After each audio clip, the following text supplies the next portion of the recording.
ये मूवी सच्चे वाक़ये पर बेस करती है। मूवी की स्टार्टिंग में हम जेफ को देखते हैं। इसकी बेटी की सालगिरह होती है। ये अपनी बेटी को गिफ्ट देता है। इसकी बेटी बोलती है कि शायद डैडी इसमें बाइक होगी, मगर इसमें बाइक नहीं होती।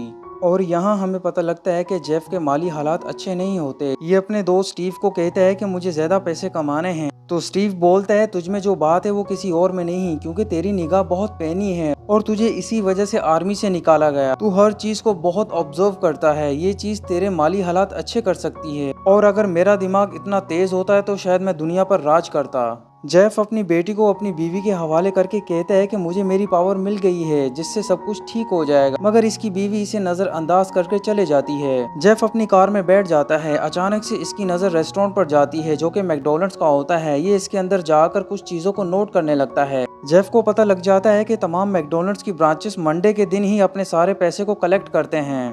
इस तरह जेफ अपनी कार्रवाई शुरू कर देता है।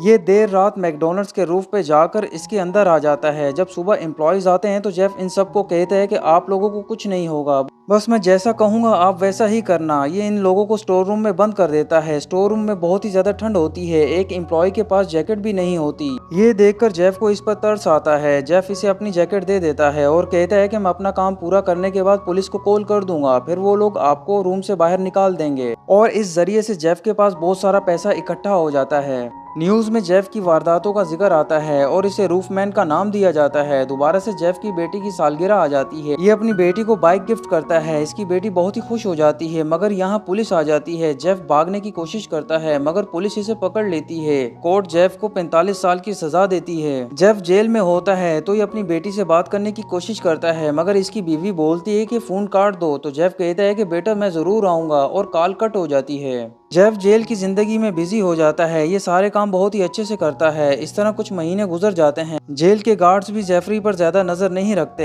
एक दिन ट्रक का सामान रखवा कर जेफ कहता है कि स्मेल आ रही है। तो ये कहता है कि मैं ट्रक के नीचे जाकर चेक करता हूँ, मगर ये नीचे जाकर ट्रक के चेचिस का साइज ले लेता है और इस साइज के हिसाब से एक तख्ता बना लेता है और एक सुई भी तैयार करता है, जिससे ये अपने लिए कपड़े सिलाई करता है ताकि जेल से भागने के बाद ये कपड़े इसके काम आ सकें। जब गाड़ी दोबारा सामान लेने आती है तो जेफ सामान रखने के बाद जल्दी से उसी तख्ते को ट्रक के बीच में फंसाकर इस पर लेट जाता है। चेकिंग होने पर भी जेफ का पता नहीं लगता। जेफ जेल से बाहर आ जाता है। जेल से कुछ दूर जाने के बाद ट्रक ड्राइवर अचानक से ट्रक को रोककर सूसू करने के लिए जाता है। मौका देखकर जेफ नीचे उतर जाता है और बहुत ही चालाकी से इस ट्रक ड्राइवर को चकमा देकर यहाँ से निकल जाता है।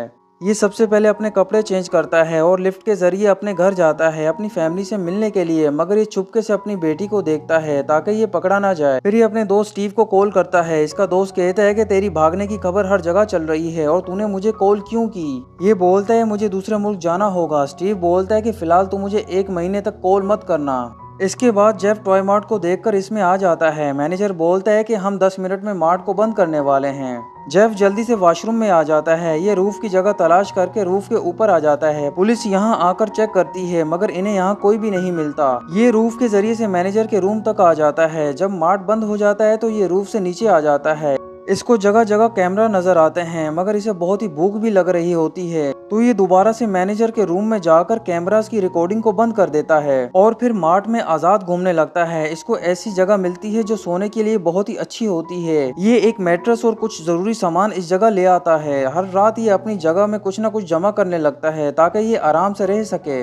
ये इसी जगह नहाता है और मौज मस्ती करता है। इस तरह इसका टाइम गुजरने लगता है। एक रात इसकी नजर किड्स वाले कैमरा पर जाती है, तो ये हर जगह इन कैमरास को लगा देता है। सुबह होने पर ये सारी जगह को मॉनिटर करने लगता है। मैनेजर के पास एक एम्प्लॉय आकर बोलती है कि इसे दूसरे वीकेंड पर छुट्टियां चाहिए। मैनेजर बोलता है कि पर क्यों। तो ली बोलती है कि इसे अपनी बेटियों के साथ टाइम स्पेंड करना है, क्योंकि 6 महीने पहले इसकी तलाक हुई थी, इसलिए मेरी बेटियां आधा वक्त अपने डैड और आधा वक्त मेरे पास रहती हैं। ये सुनकर भी मैनेजर ली को मना कर देता है। जेफ को मैनेजर पर बहुत ही गुस्सा आता है। मैनेजर जब अपने सिस्टम में एंटर होने के लिए पासवर्ड डालता है तो जेफ इसके पासवर्ड को याद कर लेता है। रात में जेफ मैनेजर का सिस्टम खोलकर ली के रोस्टर को चेंज कर देता है ताकि ली को छुट्टी मिल सके। इसके बाद जेफ लॉक्स को खोलकर बाहर आ जाता है क्योंकि 1 महीना गुजर जाता है। ये स्टीव को कॉल करता है मगर स्टीव की जीएफ इससे बात करती है। जेफ बोलता है कि कहाँ है स्टीव। ये बोलती है कि वो तो अफगानिस्तान गया है 6 महीने के कॉन्ट्रैक्ट पर, और अगर कोई मैसेज है तो उस तक मैं पहुंचा दूंगी, मुझे बता दो। तो ये कहता है कि उसे कहना कि कजन ओलिवर यहीं रहेगा अपने रिश्तेदारों के पास, और हाँ उसे कहना कि 1 दिसंबर को बहुत ही जरूरी मीटिंग भी है। फिर ये मार्ट में आकर सो जाता है। सुबह होने पर ये देखता है ली अपने मैनेजर को चैरिटी फंक्शन के लिए चर्च में इनवाइट करती है और कहती है कि तुमने चैरिटी के लिए कोई भी टॉय नहीं दिया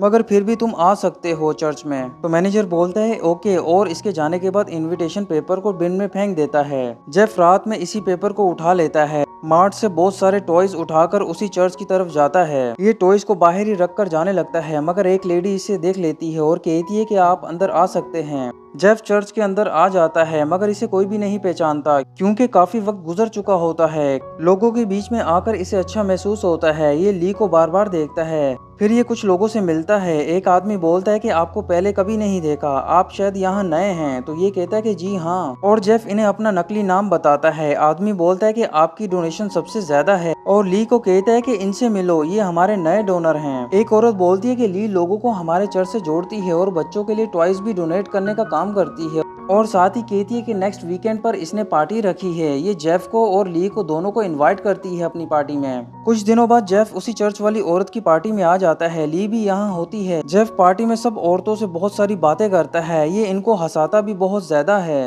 पार्टी के बाद ये ली से अकेले में मिलता है। ली इसे कहती है कि क्या तुम मेरे साथ डेट पर चलोगे। जेफ थोड़ा सा शौक हो जाता है मगर कहता है कि ठीक है। कुछ दिनों बाद ये दोनों डेट पर होते हैं। दोनों अपने पास्ट के बारे में कुछ बातें करते हैं। ली बताती है कि कैसे इसका डाइवोर्स हुआ और अपनी दोनों बेटियों के बारे में भी जेफ को बताती है। क्रिसमस के लिए जेफ बहुत सारा सामान लेकर ली के घर आ जाता है। ये ली की दोनों बेटियों के साथ घुलने मिलने की कोशिश करता है पर ली की बड़ी बेटी थोड़ी रफली बर्ताव करती है। जेफ बोलता है कि कोई बात नहीं, वो मान जाएगी। इसके बाद जेफ वापस चले जाता है। जेफ अक्सर ही ली से मिलने के लिए आता है। जेफ को पता लगता है कि ली की बड़ी बेटी अपने पेरेंट्स के डाइवोर्स की वजह से उदास होती है। ये जानकर जेफ कुछ प्लान करता है। एक रात मैनेजर मार्ट से नहीं जाता। जेफ नहा रहा होता है। इसको मैनेजर की आवाज आती है। ये वॉशरूम से बाहर आकर अपने कपड़े लेने लगता है मगर मैनेजर इसे नंगा देखकर चिल्लाने लगता है। जेफ जल्दी से अपनी जगह पर आकर छुप जाता है और कैमरा को देखने लगता है। यहाँ पर पुलिस आ जाती है पर मैनेजर और पुलिस वाले समझते हैं कि वो आदमी शायद बाहर भाग गया है। मैनेजर बोलते हैं कि मार्ट में से काफी चीजें भी गायब हुई हैं, खसूसन सीडीज। तो पुलिस इसे कहती है कि आप एक गार्ड को हायर कर लो।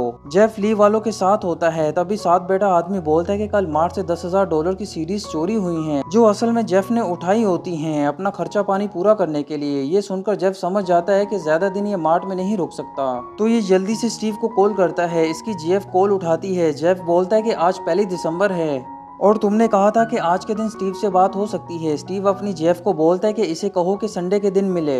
ली की बड़ी बेटी बोलती है कि मुझे अपने दोस्त के घर जाना है। ली बोलती है कि तुम्हें ड्राइविंग सीखनी होगी। इस तरह माँ बेटी में बहुत सारी बहस शुरू हो जाती है। ये देखकर जेफ बोलता है कि मेरे पास एक प्लान है। ये कार शोरूम में जाता है। ली की फैमिली के साथ ये कार को सेलेक्ट करता है और टेस्ट ड्राइव के दौरान ये गाड़ी को बहुत ही तेज चलाता है। ली की दोनों बेटियां बहुत ही खुश हो जाती हैं। जेफ ली की बड़ी बेटी को कहते हैं कि चलो तुम कार चलाओ। थोड़ी सी इंस्ट्रक्शन के बाद ली की बड़ी बेटी कार चलाने लगती है। फिर जेफ कहता है कि ये कुछ दिनों के लिए किसी काम के लिए बाहर जा रहा है। ली कहती है कि कोई बात नहीं, तुम काम खत्म करके जल्दी आ जाना। ये स्टीव से मिलता है। स्टीव बोलता है कि तेरा स्टाइल बदलना होगा। स्टीव की जेफ इसका हुलिया बदलकर इसकी पिक्स लेती है। स्टीव जेफ के सारे नए डॉक्यूमेंट्स बनाने लगता है ताकि ये आराम से दूसरी कंट्री जा सके मगर स्टीव कहता है कि इन कामों के $50,000 लगेंगे। जेफ बोलता है कि कोई बात नहीं, मैं दे दूंगा। ये एक गन स्टोर को देखता है और इसके रूफ पे चढ़कर इसकी छत को तोड़कर इसके अंदर आ जाता है और अपने लिए कुछ गन और बुलेट्स के साथ साथ सेफ्टी जैकेट उठाकर ये यहाँ से भाग जाता है। जेफ जल्दी से टॉय शॉप आ जाता है जहाँ इसको कैमरास के जरिए से मालूम पड़ता है कि कुछ दिनों में मार्ट में बहुत सारी सेल होगी जिससे मार्ट को बहुत ही सारा फायदा होगा। ये सब कुछ नोट कर लेता है और जिस दिन इसने डकैती मारनी होती है उस दिन ये ली की छुट्टी लगा देता है। जेफ ली की बेटियों के साथ मिलकर घर को सजा देता है।